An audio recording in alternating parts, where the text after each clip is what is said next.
El Señor ha permitido que estemos allí, perdón, a veces se me escapa el plural todavía.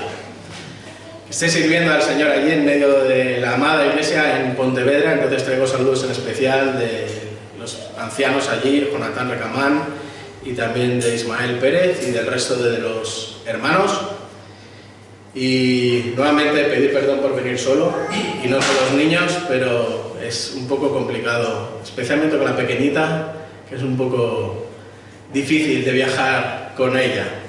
Entonces, bueno, no voy a prometer algo que no sé si voy a poder cumplir, pero espero la próxima vez poder venir, por lo menos con los chicos. Sabéis que Marcos ya está en la universidad, está en León, Olimpia está terminando la ESO, Mateo ha empezado primaria y Alexia termina infantil, así que realmente estoy tocando todos los palos de la educación que hay en España. Creo que me quedan solo los másteres o lo que venga después.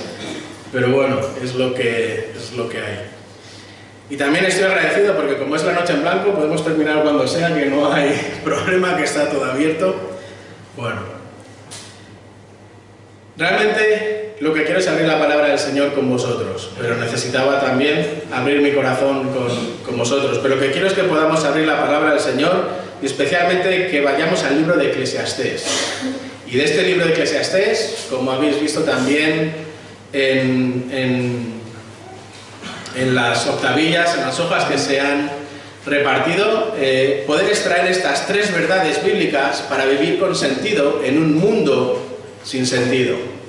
Vamos a ver la primera hoy, la segunda la veremos el sábado y si Dios quiere el domingo la tercera, así que los que tengáis que estar en vuestras iglesias, pues pedidle el vídeo a Juan Pablo, a Juanvi, o a cualquiera de los hermanos aquí, a cualquiera de los ancianos, y seguro que con gusto os lo darán. Vamos a comenzar por la primera verdad. Y hay una corriente filosófica rampante en el mundo actual, que tampoco es nueva, pero se llama el antinatalismo. Antinatalismo. Como os decía, no es una corriente nueva, pero sí que en los últimos años ha sufrido un auge, en especial debido a autores como David Ben-Attar. David Ben-Attar afirma, o de él se afirma, que es el filósofo más pesimista del mundo. Pero bueno, es el más pesimista del mundo sobre el papel. Porque según Ben-Attar, la vida es tan terrible que no merece en absoluto la pena nacer y ni tan siquiera vivir. Escribió un libro hace unos años que la traducción al español sería "Mejor no haber existido nunca". Mejor no haber existido nunca. Este hombre es director del Departamento de Filosofía de la Universidad de Ciudad del Cabo, en Sudáfrica, y en este libro afirma que nacer es la mayor desgracia que un ser humano puede sufrir. Y no solo afirma esto, sino que también afirma que es una desgracia profunda y terrible. De ahí que su recomendación sea la de no procrear, para no traer más seres humanos a este mundo que está avanzando en su propia destrucción y especialmente en traer personas que van a ser infelices el resto de su vida. En una frase, en esto consiste el antinatalismo. Y quizás podemos mirar a nuestro alrededor y la pandemia no queda tan atrás. Quizás podemos ver también las hambrunas que han existido y que siguen existiendo. Tenemos conflictos armados, tenemos inseguridad, tenemos falta de trabajo. Hace nada hemos tenido volcanes en nuestro propio país. Crisis energética, crisis financiera, precios disparados, incompetentes en el poder, que cada vez se encarga más de demostrarnos que lo son. Pero no hace falta mirar afuera. En ocasiones solo tenemos que también mirar al espejo. ¿Cómo está tu vida? Si realmente Dios ha hecho una obra de salvación en tu vida, ¿cómo puedes seguir pecando de la manera en la que pecas? Y aquí nos digo a vosotros. ¿Cómo puedo seguir pecando de la manera que peco si Dios ha hecho una obra de salvación en mi vida por medio de Cristo? Si tengo todo en Cristo, ¿por qué vivo aferrado a cosas de este mundo?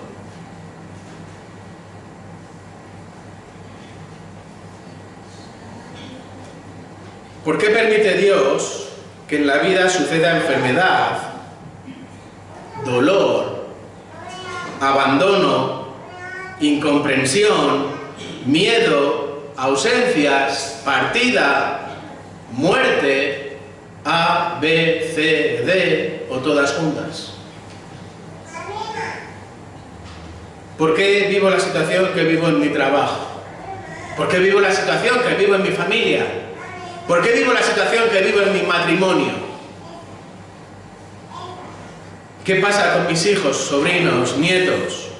¿O por qué no tengo hijos? ¿O por qué no tengo marido? ¿O por qué no tengo esposa?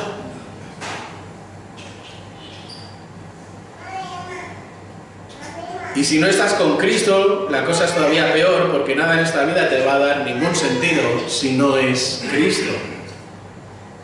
Así que quizás podemos correr el riesgo de caer y quedar atrapados en una filosofía bien antinatalista o muy similar a esta filosofía antinatalista.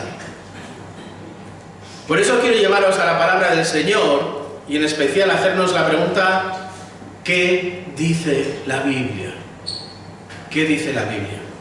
Y concretamente en un libro como es Eclesiastés, donde vamos a poder encontrar, entre otras, 3 verdades bíblicas para vivir con sentido en un mundo sin sentido. Recordáis que Eclesiastés es un libro que no es sencillo de leer. Es un libro que nos da una pregunta desde el inicio: ¿cuál es el bien más preciado del hombre? ¿Cuál es el bien más preciado del hombre? Y esa es la reflexión final a la que llega el propio predicador o el Coelet, como en algunos comentarios suele aparecer, que esa es simplemente la palabra en hebreo. Porque lo que hace este predicador, este Coelet, es convocar a toda la asamblea de Israel, a todo el pueblo, y lanzar precisamente esta pregunta. Por eso en el canon hebreo este libro se conoce, en lugar de Eclesiastés, como el predicador, simplemente.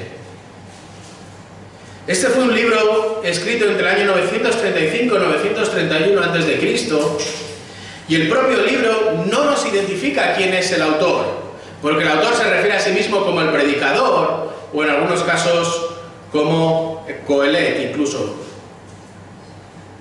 De ahí que existan varias posturas acerca de la autoría del libro. Hay algunos que piensan que es Salomón el autor, otros que Salomón simplemente lo editó, y hay un tercer grupo que probablemente se trate de 2 o 3 sabios que escribieron este libro. Personalmente, y esa es una opción y una opinión personal, yo creo que el predicador es Salomón, porque Eclesiastés 1.1 nos dice: palabras del predicador, hijo de David, rey en Jerusalén, y no hubo muchos. O un poquito más adelante, en el versículo 12, nos dice: yo, el predicador, he sido rey sobre Israel en Jerusalén. Así que creo que es clara la autoría en este caso, probablemente, y digo que es una opinión personal, de Salomón. Además, su título como el predicador, su sabiduría y todas sus experiencias que el libro recoge es casi una definición de lo que ocurre en la propia vida de Salomón. Sobre todo al ponerlas encima de la mesa y compararlas con el contenido de otros libros como los libros de Reyes o los libros de Crónicas. Además, el propio contexto histórico también apunta a la autoría de Salomón, porque ningún hombre tuvo la posibilidad de vivir con la abundancia de recursos que el propio Salomón vivió y que encontramos a lo largo del libro de Eclesiastés. Pero su vida, la vida en este caso del autor, de Salomón, Demuestra que su inteligencia, su sabiduría, su obediencia llegó un momento en el que pasó al segundo plano. Y de hecho la vida de Salomón es como si fuese una pirámide. Empezó muy bien y terminó muy mal. Y hubo un punto en su vida donde dejó de practicar esta sabiduría, esta obediencia a Dios. Recordáis que cada vez que encontramos, especialmente en el Antiguo Testamento, una referencia a la sabiduría, no tiene tanto que ver con la inteligencia, sino con la obediencia. La sabiduría es la manera en la cual nosotros vivimos, ponemos en práctica aquello que conocemos de la palabra del Señor. Y hubo un momento en el cual Salomón se dejó embaucar por los placeres futiles y pasajeros de este mundo e hizo bueno el refrán, que no proverbio, de en casa del herrero, cuchillo de palo. Y es precisamente en este momento, un momento muy cercano al final de su vida, que el autor, muy probablemente, como os digo, Salomón, echa la vista atrás. Mira el resultado de su vida. Mira todos los años que ha vivido. Y es en ese momento, con un hombre maduro, que está viviendo muy probablemente el último capítulo de su vida, o de los últimos capítulos de su vida, que en este caso, con la perspectiva de los años, con la experiencia vital y movido por el Espíritu Santo, escribe este libro para que ningún joven sea cegado por la vanidad que cegó su propia vida. Que ninguno siga mis pasos y deje de lado a Dios por perseguir los placeres futiles que pueden existir en este mundo. Esta es la sabiduría hebrea, este es el concepto de sabiduría hebrea, poner en práctica lo que has conocido. La sabiduría hebrea no se ve en el intelecto, sino que se ve en los pies, en la manera en la que andas, en la manera en la que caminas, en la manera en la que vives. De hecho, una buena regla que nos va a ayudar es sustituir la palabra sabiduría por obediencia. Y cada vez que encontramos sabiduría, especialmente en el Antiguo Testamento, pensar en este concepto, en el concepto de obediencia. Así que Salomón destaca el componente de madurez espiritual que se evidencia por la práctica cotidiana de la obediencia. Algo que el propio Jesús, recordáis, también puso en práctica y también enseñó a sus discípulos. ¿Recordáis el versículo reversible, Juan 14:15? Si me amáis, guardaréis mis mandamientos. Es imposible guardar mis mandamientos si no me amáis. O Hebreos 5:14. Pero el alimento sólido es para los adultos, los cuales por la práctica tienen los sentidos ejercitados para discernir el bien y el mal. Y es algo que es constante en sus vidas. Por eso es mejor obedecer a Dios y no desperdiciar ni un segundo de tu vida, estés en el momento de la vida en el que estés. Seas un adolescente, seas un joven, seas un adulto, seas un abuelo, bisabuelo o lo que el Señor permita. No malgastes ni un segundo de tu vida. Esta es la experiencia del predicador y esto es lo que nos quiere dar a conocer. Esta ha sido la experiencia vital y ese es el motivo por el cual está escribiendo, ha escrito en este caso este libro. Por eso la palabra que encapsula, que resume, que compila todo este libro de Eclesiastés sería vanidad.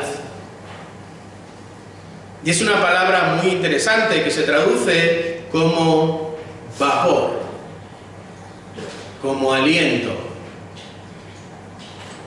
Todavía quedan unos meses, unas semanas, pero cuando llegue un poquito más de fresco por las mañanas y salgas de casa y respires un poco fuerte y veas ese vapor, esa es la palabra vanidad. ¿Cuánto dura esa exhalación? ¿Cuánto tiempo lo veis en el aire? Esa es la idea. Esa es la idea de vanidad. De hecho, fijaros, aparece aproximadamente unas 45 veces en todo el Antiguo Testamento y solo una aparece en el Pentateuco, los 5 primeros libros de la Biblia.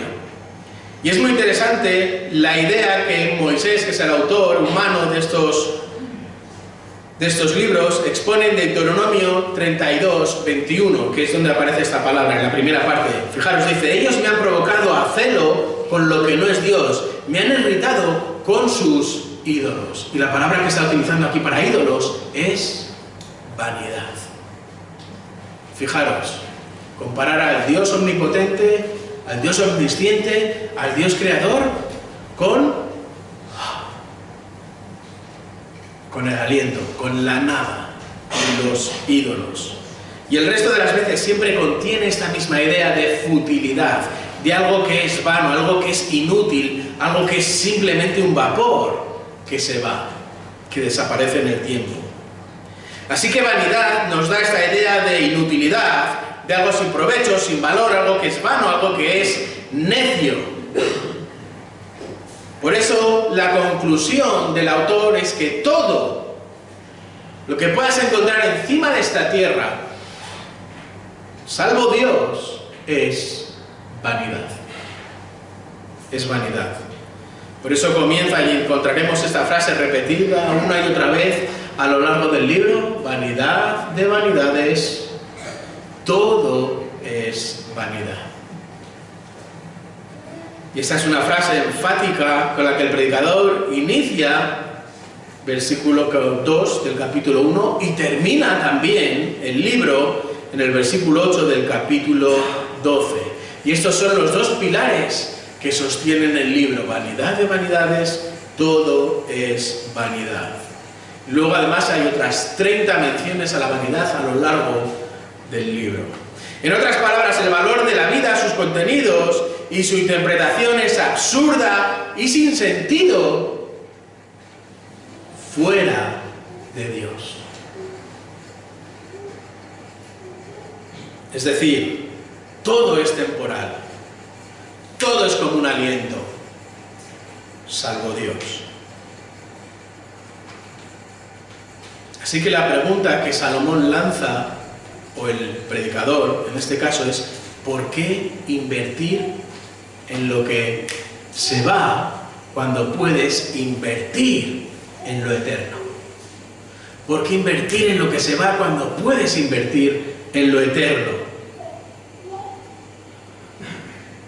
Y eso es lo que vamos a encontrar precisamente en un libro que es un tanto complicado de leer, porque este libro no utiliza un lenguaje bíblico al uso.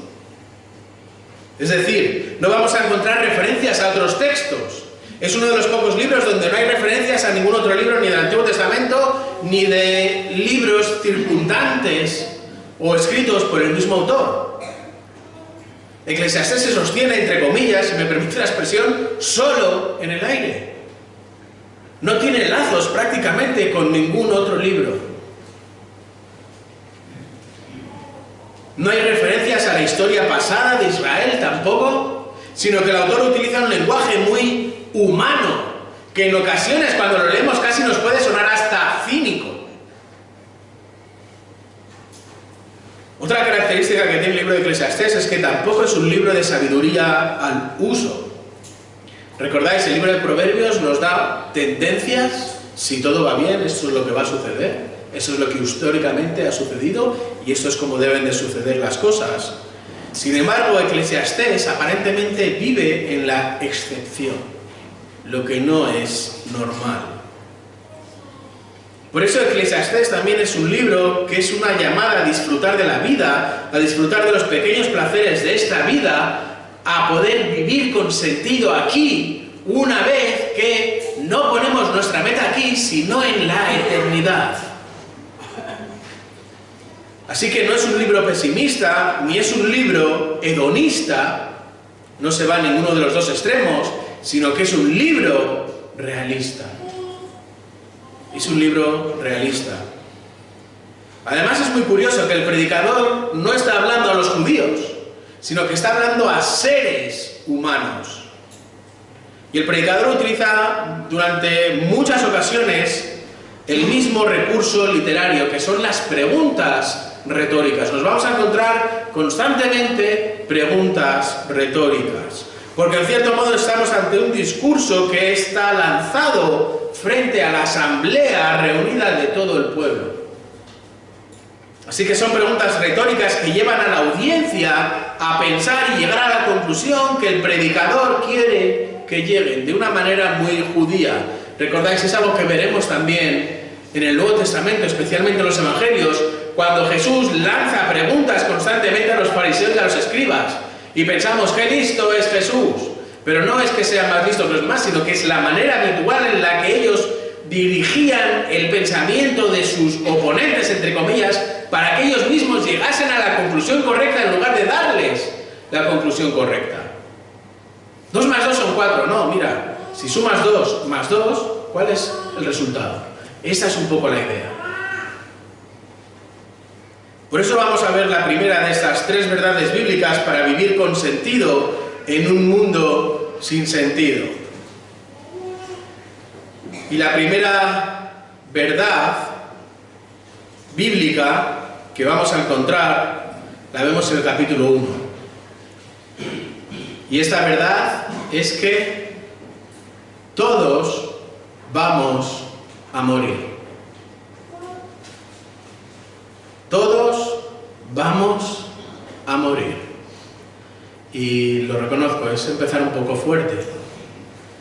Y si alguno está tentado a buscar el cianuro en el bolso o lo que sea, no es el momento de sacar el cianuro. Fijaros, cuanto antes comprendamos que esta vida no es la vida, que nuestra vida, si Dios ha hecho una obra de salvación por medio de Cristo, está en la eternidad y por lo tanto no tenemos que invertir aquí, mejor.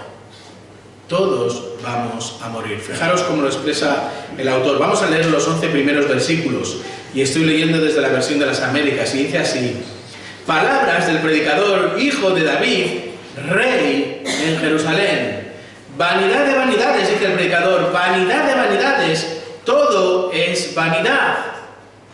¿Qué provecho recibe el hombre de todo el trabajo con que se afana bajo el sol?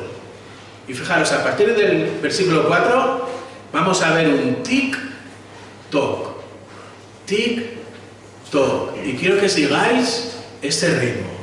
Fijaros, una generación va, otra generación viene, mas la tierra permanece para siempre. El sol sale, el sol se pone a su lugar y se apresura y de allí vuelve a salir, soplando hacia el sur y girando hacia el norte, girando y girando. Va el viento y sobre sus giros el viento regresa. Todos los ríos van hacia el mar y el mar no se llena. Al lugar donde todos los ríos fluyen, allí vuelven a fluir. Todas las cosas son fatigosas, el hombre no puede expresarlas. No se sacia el ojo de ver, ni se cansa el oído de oír. Lo que fue, eso será. Y lo que se hizo, eso se hará. No hay nada nuevo debajo del sol. ¿Hay algo de que se pueda decir, mira, esto es nuevo? Ya existía en los siglos que nos precedieron. No hay memoria de las cosas primeras ni tampoco de las postreras que sucederán. No habrá memoria de ellas entre los que vendrán después.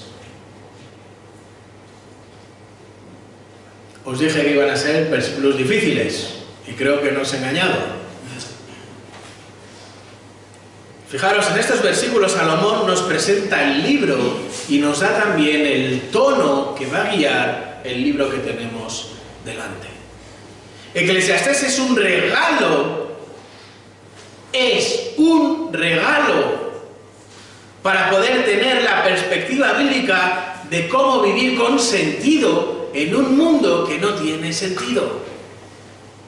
Es un regalo del autor de la vida, del soberano, del que tiene un plan para la humanidad, para la creación, y otro que es tan personal para sus hijos.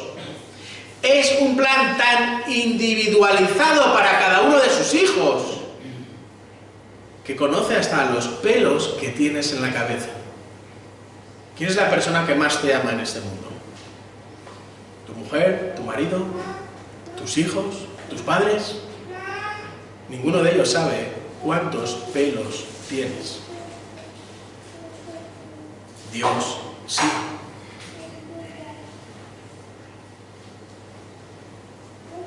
Piensa en eso. Por eso comienza el versículo 2 diciendo: vanidad de vanidades, dice el predicador, vanidad de vanidades, todo es vanidad. Es decir, en otras palabras, no inviertas en esta vida. No inviertas en lo que hay encima de esta tierra. Todo es niebla, todo es vapor.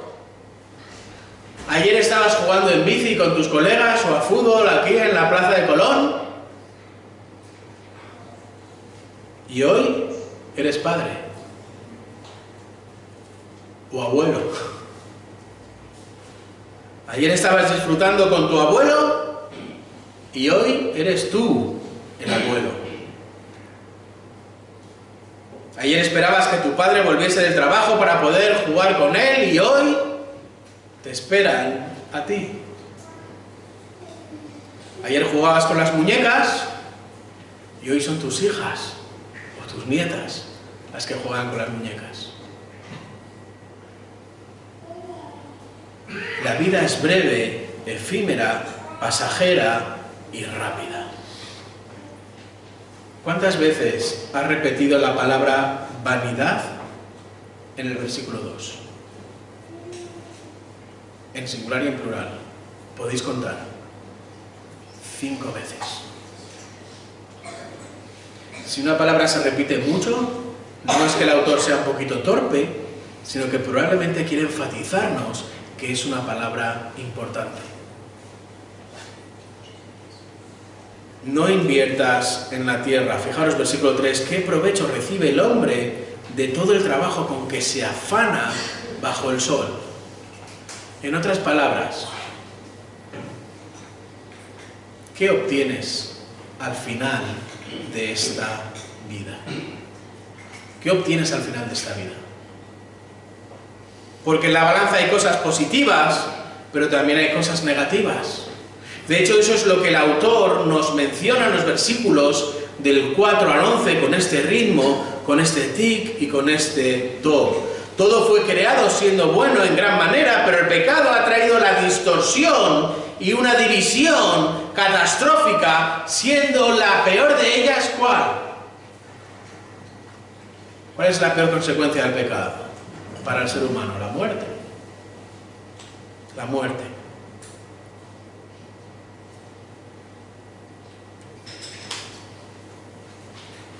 ¿Qué te llevas después de la muerte? Probablemente todos hemos tenido que enterrar a algún ser querido. ¿Qué se han llevado?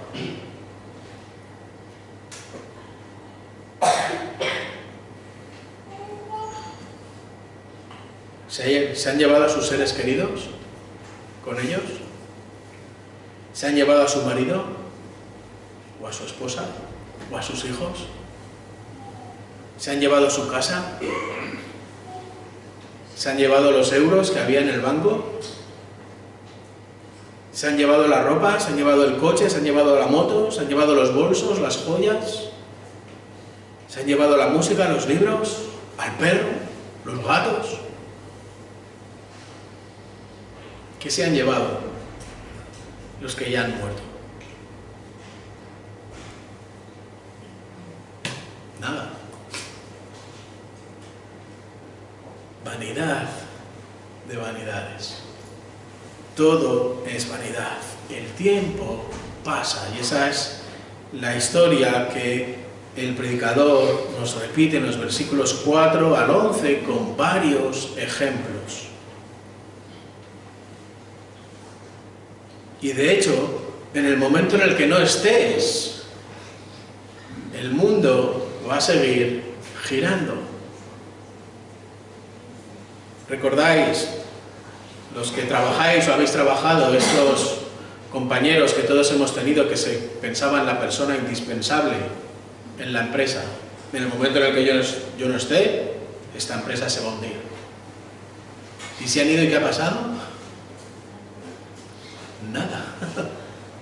Y da igual que seas el director general, al botones. no ha pasado nada. La rueda sigue girando. Y esto es lo que encontramos precisamente.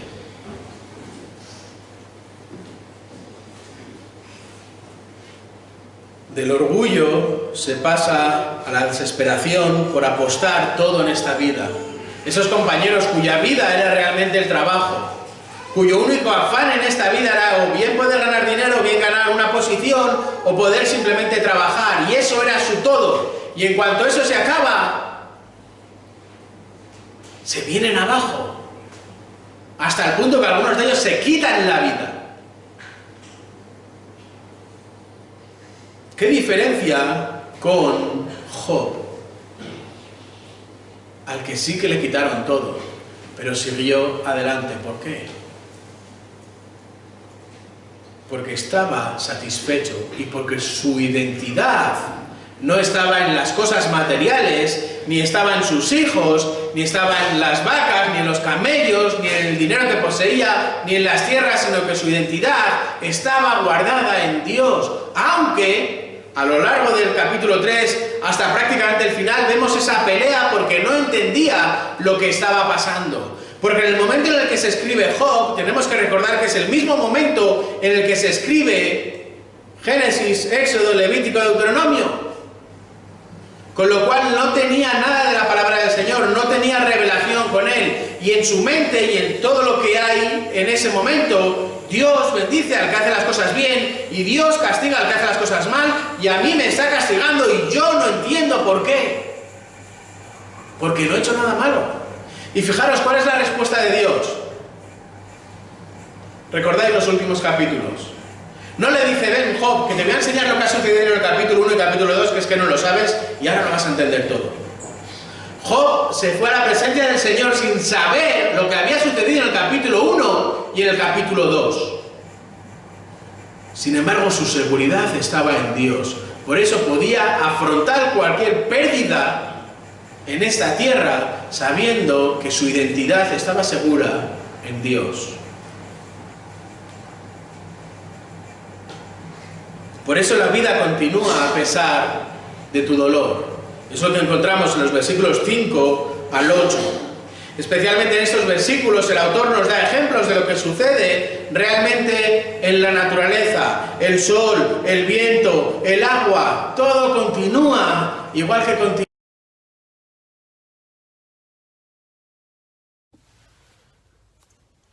Buenos días. Debido a un problema técnico se cortó la grabación de la predicación, entonces voy a terminarla donde se quedó. Estábamos en Eclesiastés capítulo 1 y a partir del versículo 5 y 8 el predicador nos dice que la vida continúa a pesar de tu dolor. Y hay ese ciclo que vemos en estos versículos del 5 al 8 donde el sol, el viento, el agua, todo continúa como lo hacía antes de ti, como lo hará después de ti. Nada rompe esta monotonía, nada rompe el propio ciclo de la vida. Así que no vas a encontrar tu sentido realmente aquí, en esta vida, en nada de lo que está sobre la tierra, pero tampoco vas a poder alterarlo. Nadie es imprescindible, vas a sufrir el dolor más grande de tu vida por la pérdida más grande de tu vida, pero al día siguiente el sol va a salir. Así que esto se trata de una hipérbole, una exageración, porque sabemos que existe la rutina, pero al mismo tiempo sabemos que nada se repite de la misma manera. Como dice el refrán, el agua no pasa dos veces por debajo del puente. Pero el punto de Salomón, sin embargo, es este. Hemos asistido a funerales increíbles. Hemos asistido a funerales de hermanos fabulosos, de hermanos queridos. Hemos asistido a funerales multitudinarios. Otros funerales donde por las restricciones no podía haber más de 3, 4, máximo 5 personas guardando la distancia social. Hemos visto funerales de bebés, hemos visto funerales de niños, de jóvenes, de madres, de padres, de abuelos, donde realmente el dolor nos ha partido el alma. Pero, y este es el punto del predicador, el sol vuelve a salir, la luna vuelve a salir, pasa un día, pasa otro día, llueve, sale el sol, pasan las estaciones, pasan los meses, pasan los días y nada detiene la vida. Nada detiene la vida, ni tu dolor, ni la persona que ya no está a tu lado. Y querer encontrar el sentido a la vida en las cosas que están encima de la tierra, estas cosas que no van a pasar la barrera de la muerte, no tiene sentido. En la vida propia, en la vida terrenal, no tiene sentido que busques, que anheles el objetivo, el fin de tu propia vida. Tiene el mismo sentido que procurar o que querer que un muñeco de nieve dure todo el año. Es imposible, va a terminar derritiéndose. De ahí que el punto del predicador sea que en esta vida no está la realidad. Que la vida no termina con la muerte, sino que la vida comienza con la muerte. Por eso seas salvado por Dios en Cristo o sigas viviendo de espaldas a Él, la muerte va a suponer el inicio de la vida real. A este lado de la eternidad, donde estamos viviendo ahora, la vida es un suspiro, es niebla, es vanidad. Por eso el tiempo vuela y esto es algo que sucede, seas salvo o no seas salvo. De ahí que exista una realidad que debes conocer para poder vivir aquí y en la eternidad. Y esa realidad es que vas a morir. No puedes escapar de esa realidad, no puedes vivir de espaldas a ella, no puedes ignorarla. Somos finitos. Vas y voy a morir. Lo único que no sabemos es cómo ni cuándo. Esto es algo que solo Dios sabe.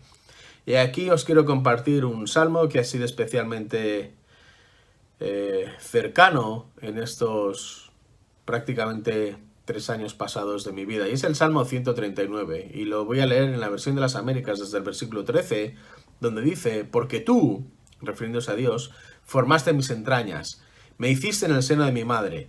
Te alabaré porque asombrosa y maravillosamente he sido hecho. Maravillosas son tus obras y mi alma lo sabe muy bien.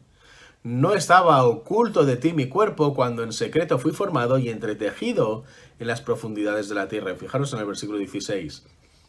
Tus ojos vieron mi embrión y en tu libro se escribieron todos los días que me fueron dados cuando no existía ni uno de ellos.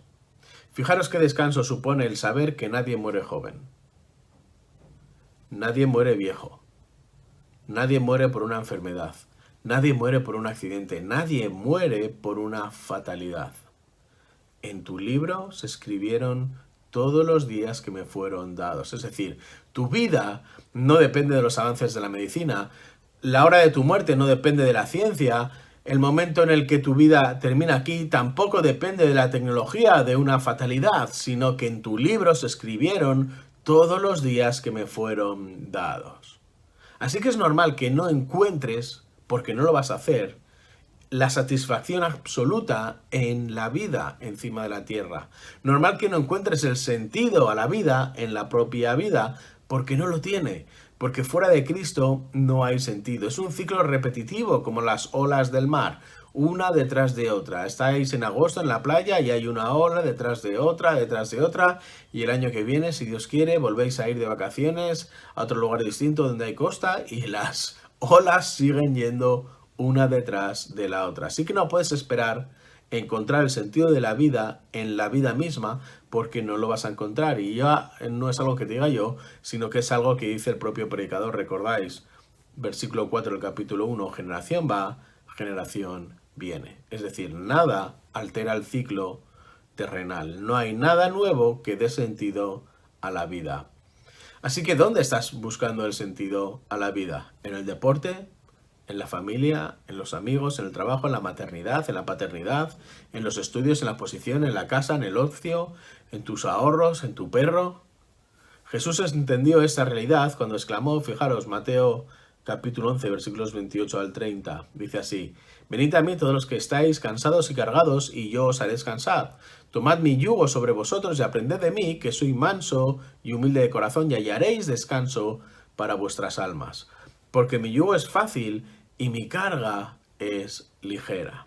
Y fijaros, solo hay sentido en la vida, solo hay descanso en Cristo. Este venir significa creer, creer en fe. Y la fe es un regalo de Dios a través del Espíritu Santo y específicamente a través del Evangelio. Es una invitación a los cansados y cargados, es decir, aquellos que están oprimidos por la carga de los sistemas religiosos, por las reglas, como en el caso de los escribas, de los fariseos, tradiciones y cualquier otro sistema que afirme que el hombre debe ganarse el camino a la vida eterna, ya sea en peregrinaciones, ya sea portando tronos o pasos, o ya sea rezando rosarios. Solo hay sentido a la vida en Cristo. Por eso ven a Cristo, arrepiéntete y cree. Fijaros cómo lo expresa Pablo en la segunda carta a los Corintios, capítulo 5, versículos 8 y 9. Pero cobramos ánimo y preferimos más bien estar ausentes del cuerpo y habitar con el Señor. Por eso, ya sea presentes o ausentes, ambicionamos serle agradables. Y este cobramos ánimo, esta confianza que aparece en el versículo 6, a pesar de este presente imperfecto, de este dolor constante y continuo que es la vida que llevamos, cobramos ánimo cuando miramos a la meta, es decir, a la eternidad, al inicio de la vida real en la presencia del Señor, y por lo tanto dejamos de fijar nuestra mirada única y exclusivamente en esta casa terrenal para anhelar la casa celestial. Jesús lo entendió perfectamente, esta realidad que está basada en la fe de la obra de la salvación. ¿Recordáis Mateo 9:2? Cuando le traen a un paralítico que está echado en una camilla, y Jesús, viendo la fe de ellos, de los amigos que lo bajaron a través del techo de la casa, le dijo al paralítico: ten ánimo, anímate, tus pecados te son perdonados. Tus pecados y los efectos los he pagado yo, están a mi cuenta. Pero el predicador va más allá, versículos del 12 al 18 del capítulo 1 de Eclesiastés. El mundo no es nuestro hogar, es una vía de servicio en el camino, es una sala de espera en el aeropuerto. Por eso es en Dios y por medio del Evangelio, por medio de la obra de Cristo, que encontramos descanso en este mundo, pero este mundo no es nuestro destino, estamos de paso. De ahí que tengamos que responder a esta pregunta: ¿vives de paso o vives abrazado al mundo y a sus posesiones? ¿Vives como un nómada? ¿Vives como un peregrino con lo imprescindible en tu mochila? Porque este destino en el que estás invirtiendo en el mundo está cimentado y tiene posesiones que no son malas en sí, pero que no son el fin de la propia vida. De ahí que el predicador abra su corazón, como nos dice, a la sabiduría, al placer, al trabajo, a las posesiones. Créeme, lo he probado todo. Y lo he probado todo al grado máximo posible. Y la respuesta es la misma: no merece la pena. Vanidad, no hay nada. Son burbujas donde te aíslas de la realidad, pero llega la muerte y explota esas burbujas. Llega la muerte y hace que la vida salte por los aires, que todos tus planes, anhelos, deseos, ideas salten por los aires. Por eso la vida en la tierra es un regalo, sí, pero no es el objetivo, no es la meta en sí mismo. De ahí que buscamos la felicidad y el sentirse bien en la sociedad, con el mundo, con la naturaleza. Abrazamos árboles, reciclamos, damos los buenos días, enseñamos a nuestros hijos a ser buenas personas. Pero ese no es la meta, ese no es el objetivo. Hagas lo que hagas para intentar que la vida sea tu meta, implica que no comprendes que el tiempo se te está escapando entre los dedos y que finalmente va a llegar la muerte. Por eso estas tres verdades bíblicas para vivir con sentido en un mundo sin sentido. Y la primera, la que estamos viendo hoy, tiene que ver con la idea o con recordar que todos vamos a morir. Por lo tanto, tienes que vivir apuntando a la eternidad, como nos dice el capítulo 1.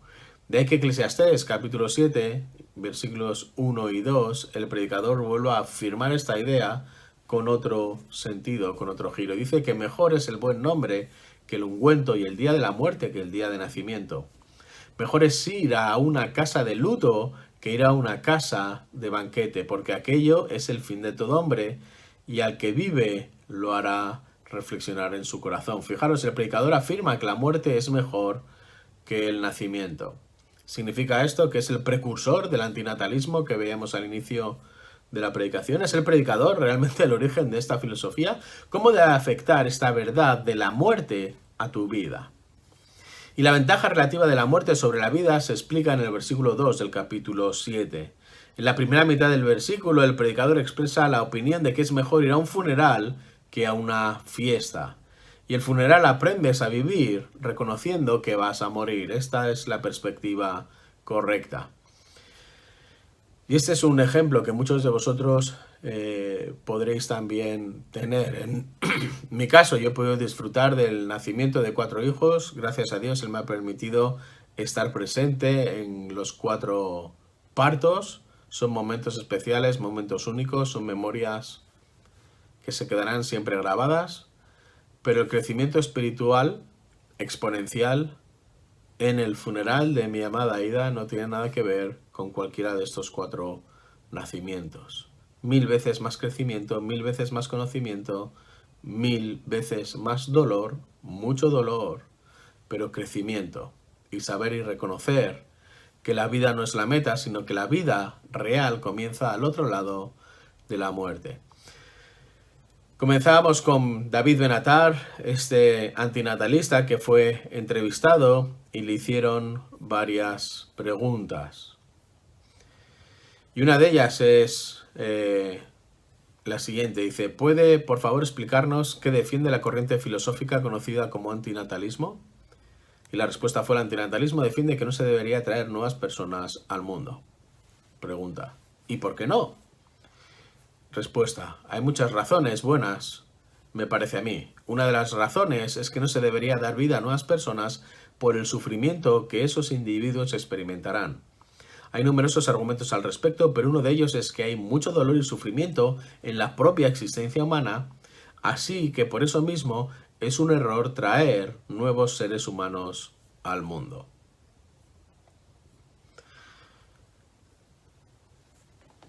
Esta es una corriente filosófica que olvida con frecuencia esta realidad, que existen 3 verdades bíblicas para vivir la vida con sentido en un mundo sin sentido. Y el no vivir no es una opción, como nos presentan los antinatalistas. Así que acabamos de ver esta primera verdad, todos vamos a morir, por lo tanto la consecuencia es que debes vivir apuntando a la eternidad. Y en los siguientes vídeos veremos las otras 2 verdades que nos van a permitir vivir con sentido en este mundo sin sentido, ahora que ya conocemos, tenemos y disfrutamos de la perspectiva de la eternidad, porque ya sabemos que todos en un momento, no en un momento, sino en el momento en el que el plan de Dios perfecto diga, en su tiempo perfecto, en el momento perfecto, moriremos. Que el Señor os bendiga.